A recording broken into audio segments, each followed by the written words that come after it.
আসসালামু আলাইকুম বন্ধুরা, কেমন আছো তোমরা সবাই? আলহামদুলিল্লাহ আমরা ভালো আছি। আজকে আমি দুইটা রেসিপি একসাথে করে দেখাবো তোমাদেরকে। দেখো, একটা লাউ রান্না করব আর লাউয়ের যে ছিলকাটা হয় সেটা ভাজি করব। তো দুইটাতে একটা প্যান বসিয়ে দিলাম আর একটা থেকে পাতিল বসিয়ে দিলাম। দুইটাতে আমি তেল দিয়ে, পেঁয়াজ দিয়ে, কাঁচামরিচ দিয়ে দিলাম আর সাথে দিয়ে দিলাম চিংড়ি, একটু বাটা চিংড়ি আর সাথে কিছু চিংড়ি। দুইটার মধ্যেই একসাথে আমি কষাচ্ছি, একই সেম প্রসেসে দুইটাতেই কষাচ্ছি। দেখো, তো একটু গরম পানি দিয়ে দিলাম, দোনো পাতিলে একটু করে গরম পানি দিয়ে দিলাম, যেহেতু দুই চুলা একসাথে রান্না করতেছি। তো একসাথেই একটু তাড়াতাড়ি করতে হবে, না হলে পোড়া লেগে যাবে। তো এদিকে আমি একটু লাউয়ের মধ্যে একটু হলুদ দিলাম, সামান্য একটু ধনিয়া দিলাম, কারণ আমি আগেই কাঁচামরিচ দিয়েছি, সেজন্য কাঁচামরিচ দিয়ে রান্না করব। তো দেখো, লাউয়ের মধ্যে যত অল্প মশলা দেয় তত ভালো।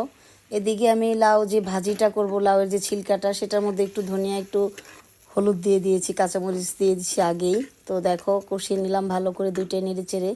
তো আমি এদিকে লাউয়ের পাতিলে লাউটা ঢেলে দিলাম। একদম কচি লাউ ছিল, 5 মিনিটেই লাউটা রান্না করা যায়। তো আমি খুবই তাড়াতাড়ি লাউ রান্না করে একদম 5 বা 6 মিনিটের মধ্যে রান্না শেষ হয়ে গেছে। তো দেখো, লাউটার মধ্যে আমি একটা টমেটো দিয়ে দিলাম, দেশি টমেটো।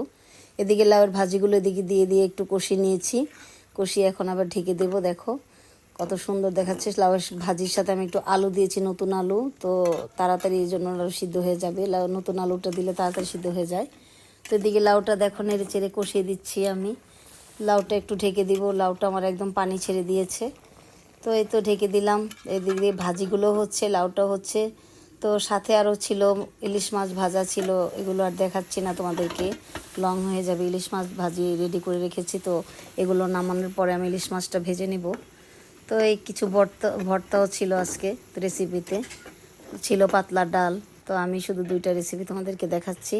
এই তো আমার লাউটা হয়ে গেছে প্রায়। দেখো, এখন আমি লাউর মধ্যে কিছু পেঁয়াজ কুচির পাতা দিয়ে দিলাম, যেটা পেঁয়াজের পাতা বলে, সেই পেঁয়াজের পাতা দিয়ে দিলাম, কিছু ধনিয়া পাতা দিয়ে দিলাম। আমার লাউটা কিন্তু হয়ে গিয়েছে। এখন আমি একটু নেড়ে চেড়ে ঢেকে দিয়ে নামিয়ে নেব। এদিকে লাউ ভাজির যে খোসা ভাজিটা, সেটার মধ্যে একটু পেঁয়াজের কলি কুচি দিয়ে দিলাম, একটু ধনিয়া কুচি দিয়ে দিলাম। এই তো আমার লাউ রান্না শেষ, আর ভাজিটার ফাইনাল লুক দেখো কেমন হয়েছে। ভালো লাগলে অবশ্যই লাইক দিবে। আল্লাহ হাফেজ।